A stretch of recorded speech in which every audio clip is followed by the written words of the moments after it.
Apply Foucault's theory of power, and especially his argument that power is knowledge, to the Hunger Games. How does power circulate and how is it productive in the world of Panem?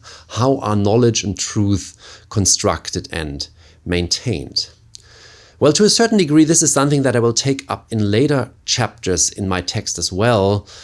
But obviously, the capital has all the power and it can determine the truth about the uprising by the districts decades ago.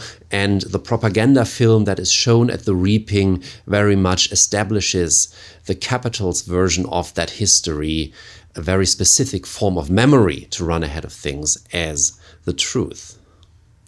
But power in Panem, as Foucault says, is not only repressive, it is also productive. It makes people do all kinds of things.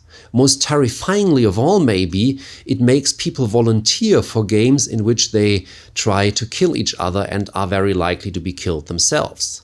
Others have to watch these games, and even earlier, as we know from Katniss's backstory, she had to enter her name into the lottery that determines who is sent to the arena several times in exchange for food. So this, of course, is also an active act, an act of doing something, and the power that the capital uses makes people like Katniss do these things. However, as Foucault says, even in the world of Panem, nobody is entirely without power. Katniss can volunteer and she can take her sister's place. Then she is still, of course, playing the capital's game. But once she is in the arena, she also exerts a certain amount of power. Her love story with Peter, mostly initiated by Peter at the very beginning, is so powerful and people react to it so strongly that the capital actually bends its own rules, allowing a couple from a district to emerge as the winners, the joint winners of the Hunger Games.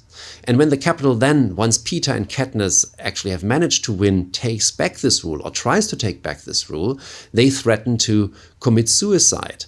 And therefore, the capital has to give in a way. So Katniss and Peter are not at all without power, especially Katniss, who takes the leading role in all of this. Paradoxically, of course, once the games are over and they are interviewed on TV, she has to play the lovesick little girl who didn't really know what she was doing in order to downplay the kind of challenge that she represents to the capital.